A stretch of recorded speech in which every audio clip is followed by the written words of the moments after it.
الرحمن الرحیم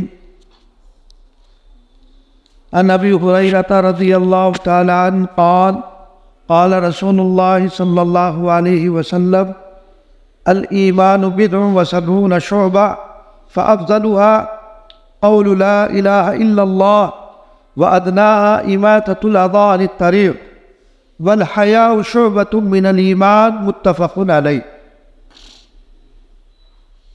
اس روایت کا ایک جز رہ گیا تھا، باقی کی تفسیر اور توضیح اس سے پچھلے گزشتہ میں ہو چکی ہے۔ آخری جز تھا اس کا والحیاء شعبۃ من الایمان، یعنی اس روایت میں رسول اللہ صلی اللہ علیہ وسلم نے ایمان کے 70 شعبے بتلائے۔ 70 شعبے ایمان کیا ہے؟ ان میں سب سے افضل لا الہ الا اللہ، اس کو قرار دیا گیا تھا، اور جو اس کا ادنا درجہ ہے ان 70 شعبوں میں سب سے ادنا کیا ہے؟ راستے سے تکلیف دہ چیز کا ہٹانا۔ آخر میں بیان کیا آپ صلی اللہ علیہ وسلم نے اس روایت کے کہ والحیاء شعبۃ من الایمان، اور حیا جو ہے وہ ایمان کا ایک اہم ترین شعبہ۔ اس لیے ایک دوسری روایت میں رسول اللہ صلی اللہ علیہ وسلم نے ارشاد فرمایا اذا فاتک الحیا ففعل ما شئت، جب حیا فوت ہو جائے تو جو چاہے کر۔ جب انسان میں حیا نہیں ہوتی تو حیا نہ ہونے کی صورت میں وہ ننگا بھی ہو جائے گا۔ جب حیا ہی نہیں ہے ایک انسان کے اندر، جیسے کہ آپ دیکھتے ہیں اہل یورپ کو ننگے پھرتے، ان میں حیا ہی نہیں ہے، تو گویا کہ حیا ایمان کا ایک اہم ترین شعبہ ہے جو بہت سے گناہوں اور برائیوں سے روکتا ہے انسان کو۔ اور جب انسان میں حیا نہ ہو اور وہ حیا کے لبادے کو اتار دے تو پھر اسے نہ ماں کی تمیز ہوگی، نہ بہن کی تمیز ہوگی، نہ معاشرے میں کسی یار دوست کی تمیز ہوگی، وہ جو چاہے گا کرے گا۔ تو رکاوٹ جو ہے وہ کون سی چیز ہے؟ وہ حیا ہے۔ تو اس لیے جو ہم نے حیا کا لبادہ پہنا ہوا ہے، جب تک یہ حیا کا لبادہ ہمارے ساتھ ہے انشاءاللہ ہم برائیوں سے بچتے رہیں گے۔ اور اگر ہم نے حیا ہی کو اتار کے ایک طرف رکھ دیا تو پھر ایسی صورت کے اندر انسان گمراہی میں مبتلا ہو جائے گا، گناہوں کے اندر مبتلا ہو جائے گا، برائیوں کے اندر وہ مبتلا ہوگا۔ تو برائیوں سے روکنے والی جہاں اور بہت ساری چیزیں ہیں ان میں ایک اہم چیز حیا ہے، حیا۔ تو روایت میں بیان کیا گیا والحیاء شعبۃ من الایمان، اور حیا ایمان کا شعبہ ہے، متفق علیہ۔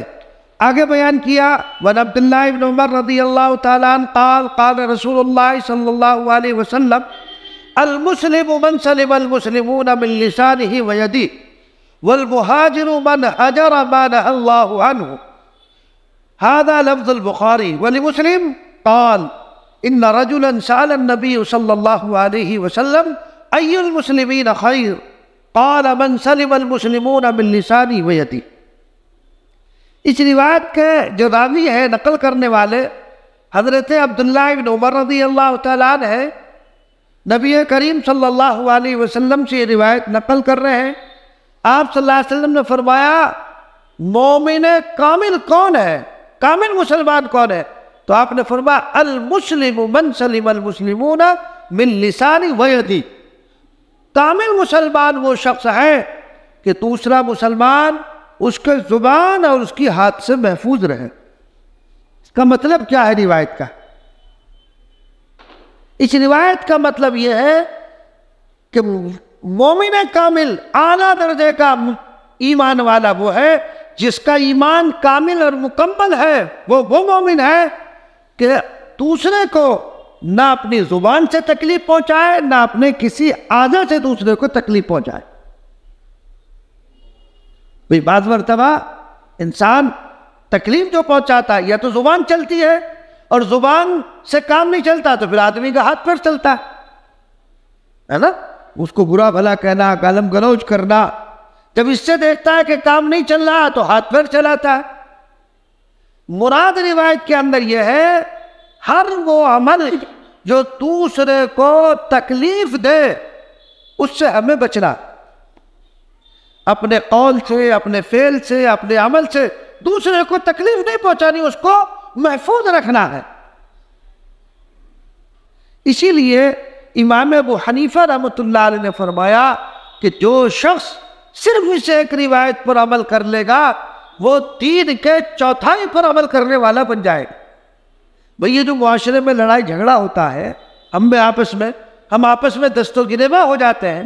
میری کوشش یہ ہے کہ میرے کسی قول سے، کسی بات سے، کسی عمل سے آپ کو تکلیف نہ پہنچے، اور آپ کی کوشش یہ ہو کہ آپ سے مجھے تکلیف نہ پہنچے. تو جب دوسرے کو یہ خیال ہوگا کہ میرے کسی قول و فعل سے آپ کو تکلیف نہ پہنچے اور آپ کے کسی قول و عمل سے مجھے تکلیف نہ پہنچے، تو لڑائی جھگڑا ختم ہے. پھر لڑائی جھگڑا کیوں ہوگا؟ ہر آدمی جب یہ سوچ لے گا کہ میری ذات سے دوسرے کو نقصان نہ پہنچے، میری ذات سے دوسرے کو تکلیف نہ پہنچے، جانبین سے جب یہ بات ہوگی تو لڑائی جھگڑا ہوگا، پھر تو ختم ہوگی. جب آدمی میں لڑائی جھگڑا ہوتا ہے تبھی تو باتیں آگے بڑھتی ہے. تھانہ پولیس بھی ہو جاتی ہے، آدمی جیل بھی پہنچ جاتا ہے اسی چکر میں. تو اس لیے امام صاحب رحمۃ اللہ نے فرمایا کہ جو اس ایک روایت پر عمل کر لے وہ ربع دین پر عمل کرنے والا بن جائے گا، چوتھائی دین پر. اور دیکھو یہاں پر لفظ المسلم، مسلم کے اندر جو ہے، یہ جو مسلمان ہے اس کے ہاں سلامتی ہی سلامتی ہے. مسلم کا معنی، اس کے معنی کیا ہے؟ جو سلامتی کا پیغام دینے والا ہے. مومن دیکھو ایمان سے بنا، اس کے معنی ہے امن والا. تو مسلمان تو وہی ہے جو دوسرے کے ساتھ سلامتی کا معاملہ کرے، عفو اور درگزر کا معاملہ کرے، دوسرے کو سلامتی کا پیغام دینے والا، دوسرے کو امن کا پیغام دینے والا. تو المسلم من سلم المسلمون. یہاں جو روایت میں کہ مومن کامل وہ ہے کہ دوسرا مسلمان، اس کا مطلب یہ ہے کہ جو مسلمان نہیں اس کو تکلیف پہنچائے نہیں. وہ سامنے والا مسلمان ہو یا مسلمان نہ ہو لیکن تمہاری ذات سے اس کو تکلیف نہیں پہنچنی چاہیے، تب تو آپ مومن کامل ہے. اور اگر آپ دوسرے کو تکلیف پہنچا رہے تو مومن کامل نہیں ہے. آپ کے نہ زبان سے، بعض مرتبہ آدمی مارتا تو نہیں ہے لیکن زبان سے ایسا جملہ کہتا ہے جو دل پہ تیر کی طرح لگتا ہے، تو وہ تو مارنے سے بھی زیادہ خطرناک ہے. ہم میں جب دوستی ہوتی ہے اور پھر دشمنی ہو جائے تو پھر ہمیں ایک دوسرے کے کیسے پیچھے پڑتے ہیں، یہ نہیں ہونا چاہیے. دوسرا کچھ بھی کر رہا، تمہارے دل کے اندر یہ جذبہ ہونا چاہیے کہ ٹھیک ہے وقتی طور پر ہماری لڑائی ہو گئی، آپس میں کچھ ہو گیا، لیکن میری ذات سے دوسروں کو تکلیف نہ پہنچے. اب مثلا جیسا کہ اوپر کی روایت میں بھی آیا تھا، آپ آئے راستے میں، آپ نے دروازے پر موٹر سائیکل کھڑی کر دی تو دوسروں کو تکلیف ہوگی. ہمیں اس سے بچانا، ہمارا دوسرا بھائی ہمارے کسی فعل سے وہ کسی تکلیف محسوس نہ کرے. مثال کے طور پر آپ وضو کر رہے ہیں وضو خانے پر، تو ہمیں حکم یہ دیا گیا کہ اگر آپ نے ناک کو سنکا، بلغم ڈالا، اس کو بہا دو. کیوں؟ اگر کوئی آپ نے نہیں بہایا اور دوسرا آ کر اس جگہ پر وضو کرے گا تو اس کو تکلیف ہوگی، کراہت اس کو ہوگی نہیں ہوگی. تو یہ ہے اپنے قول سے بھی بچانا ہے، فعل سے بھی بچانا. کوئی ایسا کام نہیں کرنا جو دوسرے کے لیے اذیت اور تکلیف کا باعث ہو. یہ جب آپ نے عمل کیا ظاہر بات ہے دوسروں کو تکلیف ہوگی. ہمارا مذہب یہ کہتا ہے کہ اتنی سی تکلیف سے بھی دوسرے کو بچانا. ایسے ہی آپ بیت الخلا گئے، آپ نے قضاء حاجت کی، فارغ ہو گئے، تو آپ غلاظت کو، ناپاکی کو، نجاست کو مت چھوڑو، مت پانی ڈال دو، اس لیے کہ دوسرا جو آئے گا اگر وہاں غلاظت پڑی ہوئی دیکھے گا تو تکلیف ہوگی، اس سے بھی بچانا۔ ہم لوگوں کا کیا حال ہے؟ کئی مساجدوں میں آپ جا کر کے دیکھیں تو مسجدوں میں کیا ہے؟ بیت الخلا گندی، وہی گٹکا کھا کے جائیں گے، پان پراگ کھایا وہی تھوکیں گے، وہی بیڑی سگریٹ پیئیں گے، وہی ماچس کی تنیں بھی ڈال دیں گے، اور وہی وہ جو بچا ہوا ہوگا وہ بھی وہی پھینک دیں گے۔ دوسرے کو تکلیف ہوگی، ایسا نہیں کرنا۔ جہاں چاہیں گے چلے تھوک دیں گے، وہ صاف کیا، کوئی کپڑا ہے ٹیشو پیپر لیا اور پھینک دیا، نہیں۔ یہ چیز ہمیں مذہب اسلام سکھا رہا ہے، کوئی کام ایسا مت کرو جو انسان کو تکلیف پہنچانے والا ہو۔ یہ تو ہمارا ملک ہندوستان ہے، ہم چاہے کوڑا بھی ڈال دے سڑک پہ تو کوئی بھی کچھ کرنے والا نہیں، ورنہ سنگاپور کے اندر آپ سڑک پر اگر آپ نے کاغذ یوں پھینک دیا تو 2000 کا فائن ہے، پھینک نہیں سکتے آپ۔ وہاں جگہ جگہ کوڑے دان لگے ہوئے ہیں، اس کو وہی ڈالنا، اور ان لوگوں کی عادت ہے وہ وہی ڈالتے ہیں، نہ تھوکتے ہیں سڑک پر، وہ فائن لگتا ہے۔ اور اس بات کی تعلیم اور ہدایت ہمارا مذہب پہلے سے دے رہا ہوں، یہ تو قانون بنایا، اور بھی بہت سارے ملکوں میں یہ قانون ہے کہ آپ کوڑا اگر ڈالتے ہوئے آپ کو دیکھ لیا گیا، آپ نے سڑک پر ڈال دیا تو آپ پر جرمانہ عائد ہوگا۔ وہ ایسا انہوں نے کیوں کیا؟ بھئی صفائی ستھرائی تو اسلام سکھاتا ہے نا، اسلام نے صفائی ستھرائی کی تعلیم دی ہے، آپ گندگی مچا رہے تو فائن لگا دیا انہوں نے کہ چلو ایسے نہیں، ایسے بچیں گے۔ اور مزے کی بات میں آپ کو بتاؤں، وہاں کوئی پولیس والا نہ بھی دیکھے، وہ جگہ جگہ کیمرے لگے ہوئے ہیں، اور خاص طور سے ایسی جگہوں پر جو کوڑے دان ہے وہاں پر کیمرے لگے ہوئے ہیں، تو کیمرے میں آدمی کیمرہ جو ہے فوراً اس کی تصویر لے لیتا ہے، کیچ کر لیتا ہے، پتہ چل جاتا ہے کون ہے۔ آج کل جو ہے بچنا مشکل ہے، یعنی ایسا نظام آ گیا ہے، الیکٹرانک ایسا نظام کہ وہاں جو ہے آدمی بچ نہیں پائے گا اگر جرم کرے گا۔ لیکن ہمارا مذہب پہلے سے ہی یہ تعلیم دے رہا ہے کہ تم یہ نوبت آنے مت دو۔ ہمارا ہے کیا ہے، آئیں گے اوپر سے چھت سے ہی اوپر سے کوڑا پھینک دیا، ارے بھائی یہ کون سے اسلام کی تعلیم ہے؟ یہ اسلام سکھاتا ہے؟ باندھا اور گھر میں سے باہر ہی وہ پھینک دیا، کتنے لوگوں کو تکلیف ہوگی؟ اور تکلیف کا باعث آپ بن رہے ہیں۔ بھئی اب تو یہ میونسپلٹی کی طرف سے گاڑیاں گھوم رہی ہیں، 50 روپے دو وہ آپ کے گھر سے کوڑا لے کر کے جائے گا، لیکن نہیں، ہمارا مزاج بن گیا ہے، ہماری عادت بن گئی ہے گندگی پھیلانے کی۔ آپ مسلم محلوں میں چلے جاؤ، وہاں جا کر کے دیکھ لو، آپ سڑکیں گندی، کوڑا باہر پڑا ہوا ملے گا، باوجود اس کے کوڑے دان رکھے ہوئے ہیں، کوڑا اس کے اندر نہیں ڈالیں گے۔ یہ نہیں سکھاتا اسلام کیا سکھاتا ہے؟ اماطۃ الاذی عن الطریق، اوپر کی روایت میں گزرا، راستے سے تکلیف دہ چیز کو ہٹاؤ، نہیں ہے کہ تم ڈالو، راستے سے تکلیف دہ چیز کو ہٹانا ہے، نہیں ہے کہ ہمیں ڈالنا۔ تو دیکھیے یہ بظاہر چھوٹی چھوٹی چیزیں ہمیں محسوس ہو رہی، یہ چھوٹی چیزیں تو ہے کہ جس کو دیکھ کر لوگ ایمان میں داخل ہوتے تھے پہلے، کہ اچھا جہاں اتنی اعلیٰ درجے کی صفائی ستھرائی، اتنا لحاظ کہ دوسرے کو تکلیف نہ پہنچ جائے، یہ چیزیں، یہ عمل دیکھتے تھے غیر، اور وہ اسلام میں داخل ہوتے تھے۔ اور آج ہماری چیزوں کو دیکھ کر، ہماری معاشرت کو دیکھ کر، ہمارے طرز عمل کو دیکھ کر، ہمارے طرز زندگی کو دیکھ کر دور بھاگ رہا، بجائے اسلام کے قریب آنے کے۔ یعنی ہماری جو ترجمانی ہے، ہم اسلام کی ترجمانی نہیں کر رہے ہیں۔ اگر ہم اپنے قول و فعل سے اسلام کی ترجمانی کرتے تو ہمیں یہ دن دیکھنا نہ پڑتا۔ بھئی آپ یہ دیکھیے، جو گوشت والوں کی دکانیں ہیں، اب قانون بنایا گیا ایسی دکان ہونی چاہیے، اے سی ہونا چاہیے، صاف ستھرا ہونا چاہیے، تو یہ تو تعلیم ہمارا مذہب پہلے سے دے رہا ہے۔ آپ باہر ملکوں میں چلے جائیں، آپ دبئی میں جائیں، سعودی عرب کے اندر جائیں، اور وہاں جا کر کے آپ جہاں گوشت بکتا وہ جگہ جا کر کے آپ دیکھیں، ایک چھیچڑا نہیں مل سکتا آپ کو، صفائی ستھرائی اعلیٰ درجے کی۔ یہ ہمارا مذہب سکھاتا ہے، لیکن ہم نے مذہب کی تعلیم کو چھوڑ دیا۔ تو اس لیے مومن کا کام کیا ہے کہ مومن کے کسی بات سے وہ زبان سے نکال رہا ہے یا کہ اپنے عمل سے کر رہا دوسرے کو تکلیف نہ پہنچانی چاہیے. ہمیں ہماری کوشش یہ رہنی چاہیے کہ میری ذات سے یا میری زبان سے میرے ہاتھ سے میرے پیر سے گویا کہ میرے کسی بھی قول و فعل سے دوسرے کو تکلیف نہ پہنچے. انشاءاللہ ثم انشاءاللہ جب یہ ہم عزم کر لیں گے اور یہ تہیہ کر لیں گے تو معاشرے میں سے کرپشن، اختلاف، انتشار، لڑائی جھگڑے خود بخود آٹومیٹک دور ہو جائے. اسی سے آپ اندازہ لگائیے کہ جو مذہب یہ تعلیم دے رہا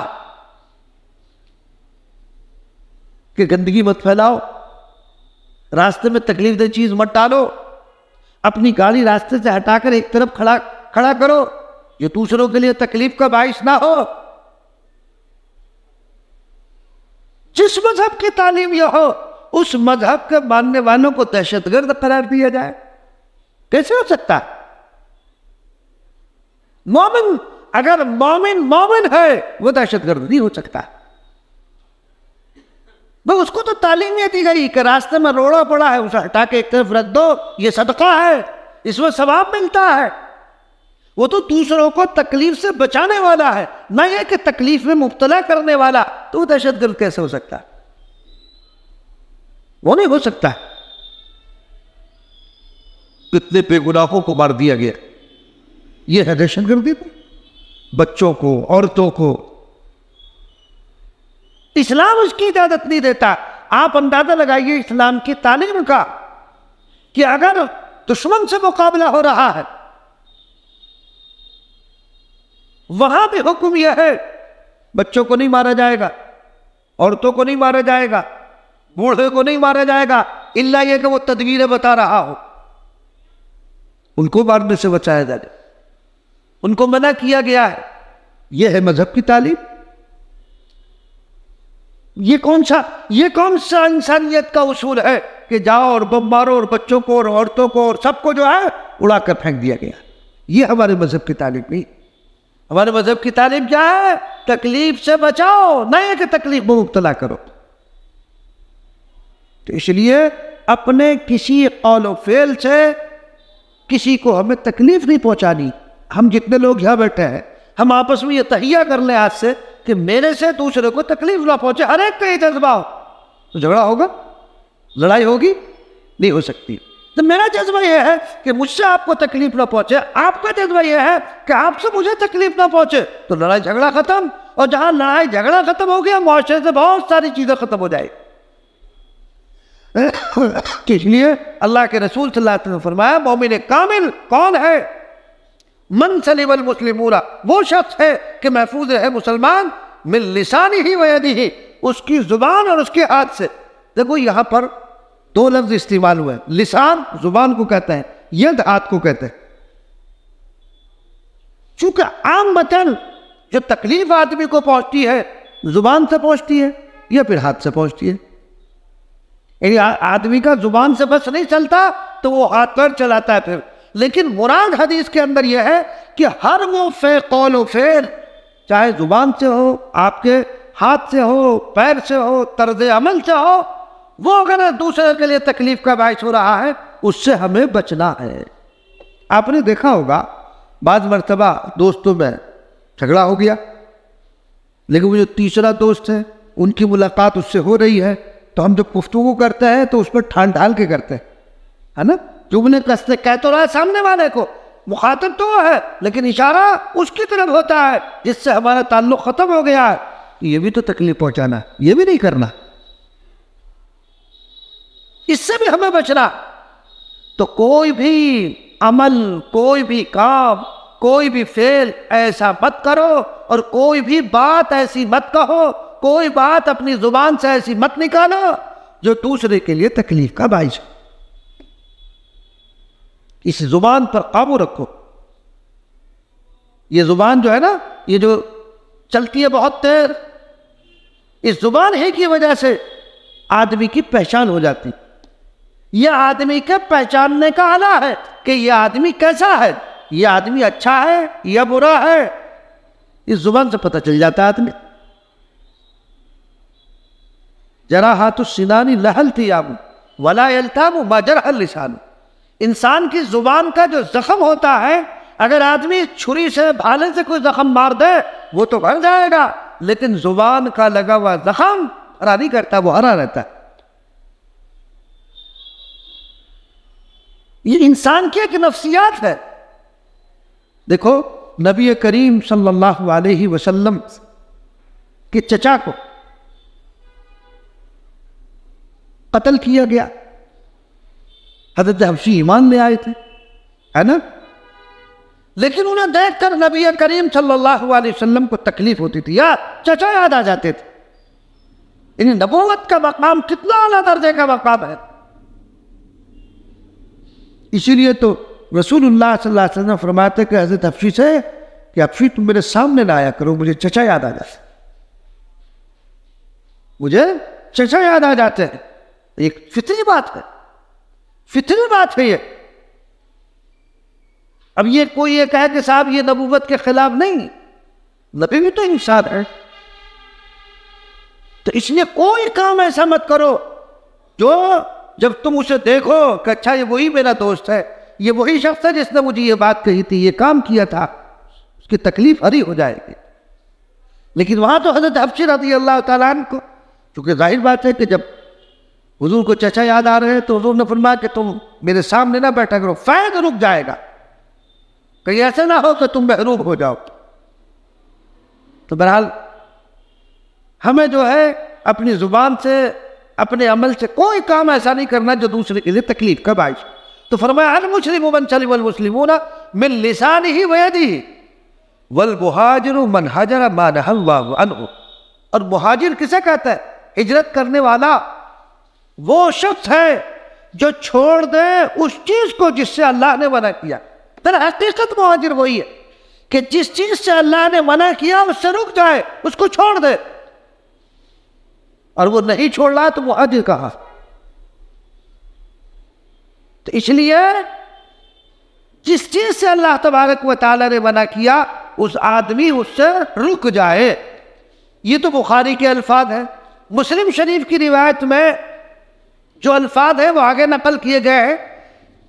نبی کریم صلی اللہ علیہ وسلم کے پاس ایک شخص آئے اور انہوں نے رسول اللہ صلی اللہ علیہ وسلم سے سوال کیا.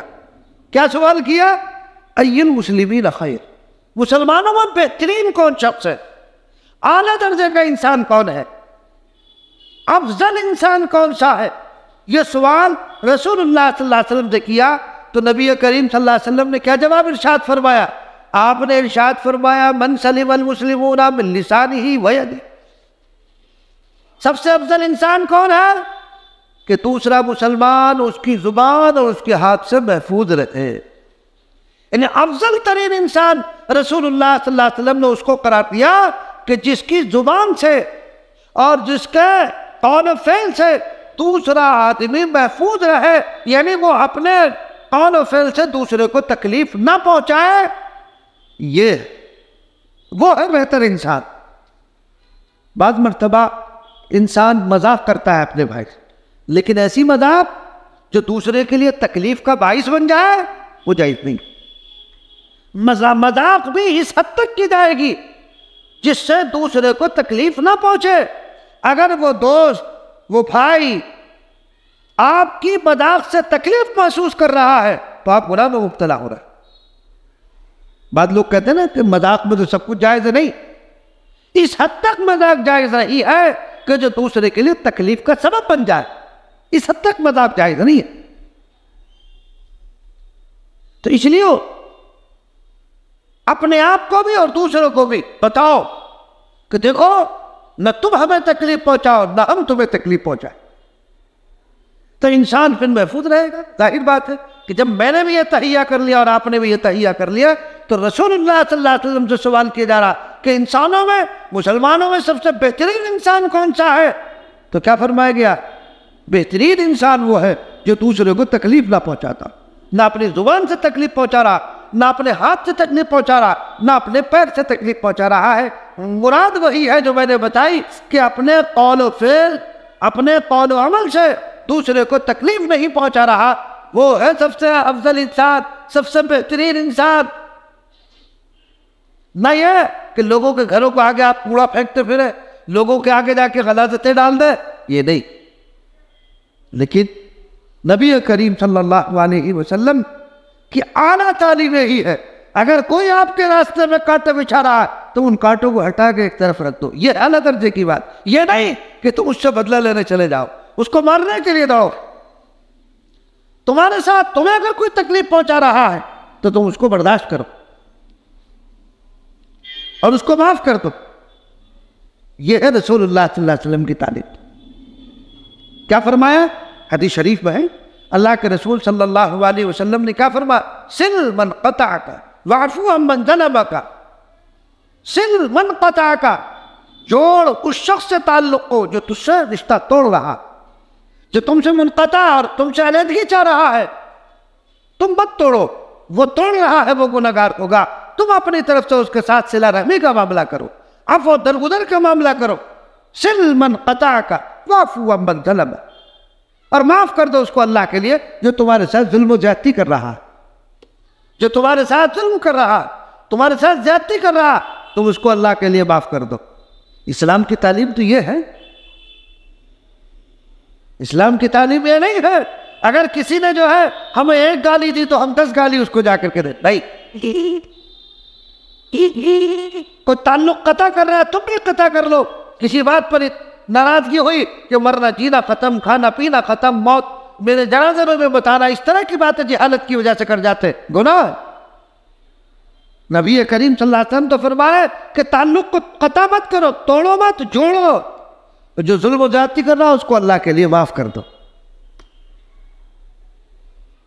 تو یہ تعلیم ہمیں آقا نے دی ہے، اس تعلیم پر ہمیں عمل کرنا. تو کیا فرمایا؟ بہترین مسلمان کون ہے؟ کہ دوسرا مسلمان اس کی زبان سے اور اس کے ہاتھ سے محفوظ رہے، وہ ہے مومن کامل. تو مومن کامل بننے کی کوشش کرو. آج سے یہ ارادہ کرو کہ اب تک جو ہوا اللہ اس کو معاف کر دے، اور ہم آئندہ کے لیے عہد کرتے ہیں کہ ہم اپنی ذات سے کسی دوسرے کو تکلیف نہیں پہنچائیں. پھر تو یہاں بیٹھنے کا فائدہ ہے، ورنہ تو یہ کہ نشستن برخاستن بیٹھ گئے، سن لیا، بات ختم ہو گئی، عمل کا جذبہ ہمارے اندر پیدا نہ ہو تو پھر کیا فائدہ؟ فائدہ اسی صورت میں ہے کہ جب جو کوئی بات آقا کی بیان کی جا رہی ہے ہمارے اندر یہ جذبہ ہونا چاہیے کہ انشاءاللہ ثم انشاءاللہ ہم اس پر عمل کریں گے. اور جب انشاءاللہ ہم عمل کریں گے تو اللہ نے چاہا ہمارے اثرات دوسروں پہ بھی معاشرے کے اندر منتقل ہوں گے، اور ایک صالح معاشرہ اسی طرح قائم ہو سکتا ہے، اسی طرح بن سکتا. ہم 20-50 آدمی ہیں اور 50 آدمی ہم عمل کرنے والے بن جائے، اور وہی 50 آدمی اس معاشرے میں جائے اور وہ عملی نمونہ وہاں پر پیش کرے، تو انشاءاللہ پورا معاشرہ دھیرے دھیرے اسی طرح صحیح ہو جائے گا، وہی صالح معاشرہ بن جائے گا. اللہ تبارک و تعالی مجھے بھی آپ کو بھی اس حدیث کے متعلق عمل کرنے کی توفیق عنایت فرمائے.